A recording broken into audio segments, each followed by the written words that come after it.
آپ جانتے ہیں کہ سیدہ فاطمہ الزہرا رضی اللہ تعالی عنہا انہوں نے فرمایا تھا صبت علی مصائب لو انہا صبت علی الایام سرن لیالیہا، کہ آج میرے والد ہم سب کو چھوڑ کر اس حق تعالیٰ کے پاس چلے گئے ہیں جہاں سے اس دنیا میں واپس کوئی نہیں آیا، اب اللہ کے پاس گئے ہیں اور وہیں زندہ و سلامت ہیں۔ تو اس شعر میں کہا کاش آج دن رات ہو جاتا، رات دن ہو جاتا، لیکن میرے ابو ہم سے جدا ہو کر اس دنیا سے نہ جاتے۔ بڑا مشہور شعر ہے ان کا، صبت علی مصائب لو انہا صبت علی الایام سرن لیالیہا۔ کبھی وقت ملا اور دماغ اور ذہن نے حاضری دی تو حضرت علی کرم اللہ وجہہ کے عربی اشعار بھی میں آپ کو سناؤں گا۔ اچھا، یہ دوسرا ان کا شعر ہے، فرمایا جراحت السنان لحت طیام وما یلتام ما جرح اللسان۔ بی بی صاحبہ فرماتی ہیں کہ یاد رکھنا کہ تلوار کے زخم مٹ جاتے ہیں لیکن زبان کے دیے ہوئے زخم نہیں مٹتے۔ آپ ان باتوں پر غور کریں۔ دیہاتوں میں بھی آج تک یہ بات مشہور ہے اور سچ یہی ہے کہ ہر قسم کی باتیں بھول جاتی ہیں، لیکن کسی نے کسی کو زبان سے ستایا ہو، گالی گلوچ دی ہو تو وہ انسان نہیں بھولتا۔ جراحت السنان لحت طیام وما یلتام ما جرح اللسان۔ تو یاد رہے کہ بی بی صاحبہ حضور صلی اللہ علیہ وسلم کو ان سے اتنا پیار تھا، اور یہ بات پہلے ذہن میں رہے کہ آپ کی 4 بیٹیاں، یہ مولانا غلام اللہ خان رحمۃ اللہ تعالی علیہ نے بھی اپنی تفسیر میں لکھا ہے، یہ بریلوی خیالات سے تعلق رکھنے والے عالم دین پیر محمد کرم شاہ الازہری نے بھی لکھا ہے، اہل حدیث حضرات نے بھی لکھا ہے، اور مزے کی بات یہ ہے سید مودودی نے بھی لکھا ہے۔ میں یہ بات آپ کو اس لیے کرنا چاہتا ہوں کہ علماء اہل سنت والجماعت اور ان میں چھوٹے موٹے جتنے گروپ ہیں سب کا متفق علیہ عقیدہ ہے کہ حضور کی بیٹیاں 4 تھیں، اور یہی ہماری بات قائد اہل سنت امام سنی انقلاب مجدد العصر حضرت مولانا حق نواز جھنگوی شہید رحمۃ اللہ تعالی علیہ نے فرمائی تھی۔ یعنی انہوں نے، آپ مطالعہ کیجئے بغیر کسی تعصب کے، انہوں نے کوئی بات ایسی نہیں کہی جو کمزور ہو، یا ایسی بات بھی نہیں کہی جو کچی ہو،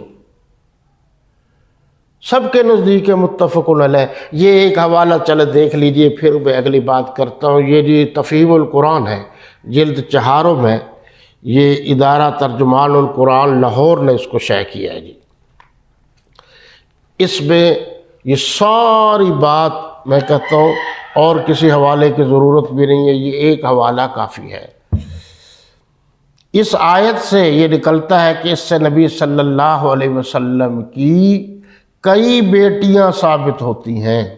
وہ آیت نمبر 59، کیونکہ اللہ تعالیٰ فرما رہا ہے اے نبی صلی اللہ علیہ وسلم اپنی بیویوں اور بیٹیوں سے کہو، یہ الفاظ ان لوگوں کے قول کی قطعی تردید کر رہے ہیں جو خدا سے بے خوف ہو کر، الفاظ سنیے گا، جو خدا سے بے خوف ہو کر بے تکلف یہ دعویٰ کرتے ہیں کہ نبی کریم صلی اللہ علیہ وسلم کی صرف ایک صاحبزادی حضرت فاطمہ رضی اللہ تعالی عنہا تھی، اور باقی صاحبزادیاں حضور کی اپنی صلبی بیٹیاں نہ تھیں، یعنی آپ کے نکاح میں جو بیوی آئی ان سے نہیں تھی۔ یہ لوگ تعصب میں اندھے ہو کر یہ بھی نہیں سوچتے کہ اولاد رسول کے نسب سے انکار کر کے وہ کتنے بڑے جرم کا ارتکاب کر رہے ہیں، اور اس کی کیسی سخت جواب دہی انہیں آخرت میں کرنی ہوگی۔ تمام معتبر روایات اس بات پر متفق ہیں، معتبر روایات، متواتر روایات جن کا انکار بھی نہیں ہو سکتا، کہ حضرت خدیجہ رضی اللہ تعالی عنہ کے بطن سے حضور کی صرف ایک بیٹی حضرت فاطمہ ہی نہ تھیں بلکہ 3 اور بیٹیاں بھی تھیں۔ حضور کے قدیم ترین سیرت نگار محمد بن اسحاق حضرت خدیجہ رضی اللہ تعالی عنہ سے حضور صلی اللہ علیہ وسلم کے نکاح کا ذکر کرنے کے بعد کہتے ہیں کہ ابراہیم رضی اللہ تعالی عنہ کے سوا حضور صلی اللہ علیہ وسلم کی تمام اولاد انہی کے بطن سے پیدا ہوئی، حضرت خدیجہ سے، اور ان کے نام یہ ہے قاسم، طیب، طاہر، اور بیٹیوں میں زینب، رقیہ، ام کلثوم اور فاطمہ۔ یہ سیرت ابن ہشام، بعض نے تو یہ بھی کہا ہے کہ یہ سب سے پہلی کتاب ہے جو سیرت پر لکھی گئی ہے، اس میں یہ ہے جلد اول میں، باقی کتابوں میں بھی ہے۔ حضرت پھر زینب، پھر رقیہ، پھر ام کلثوم پیدا ہوئیں، پہلے قاسم پیدا ہوئے بی بی سیدہ خدیجۃ الکبریٰ رضی اللہ تعالی عنہا کے بطن مبارک سے۔ یہ حوالہ جی طبقات ابن سعد میں بھی ہے اور جامع السیر میں بھی ہے، سیرہ میں بھی لکھا ہے کہ حضرت خدیجہ کے بطن سے حضور کی 4 لڑکیاں تھیں۔ یہ جی چلتے چلتے بڑے حوالہ جات ہیں۔ تمام علماء انساب کہتے ہیں جو نسب پر تحقیق رکھتے ہیں، انہوں نے کہا ہے کہ آپ کے صلب سے ان کی وہ 4 صاحبزادیاں پیدا ہوئیں جن کے نام اوپر ذکر کیے گئے ہیں۔ ان تمام بیانات کو قرآن حکیم کی یہ تصریح قطعی الثبوت بنا دیتی ہے کہ حضور صلی اللہ علیہ وسلم کی ایک ہی صاحبزادی نہ تھیں بلکہ کئی صاحبزادیاں تھیں۔ یہ حوالہ جات میں اس لیے دیتا ہوں کہ پھر وہی میری بات ہے کہ تمام مسلمان اس پر متفق ہیں۔ کوئی چھوٹا موٹا کسی کا اختلاف ہے وہ تو اپنی جگہ ہے، اس سے تو انکار نہیں کیا جا سکتا، لیکن میں جو بات کرنا چاہتا ہوں تو اس پر جو حوالہ جات دیتا ہوں اس کا مطلب ہے کہ یہ ایک کی بات نہیں ہے، یہ سب مسلمانوں کی بات۔ تو حضور صلی اللہ علیہ وسلم کی 4 بیٹیاں متفق علیہ ہیں۔ 3 ہو گئے داماد، بڑے داماد ہو گئے حضرت ابو العاص، درمیان والے داماد ہو گئے حضرت عثمان رضی اللہ تعالی عنہ، چھوٹے داماد ہو گئے حضرت علی المرتضیٰ رضی اللہ تعالی عنہ۔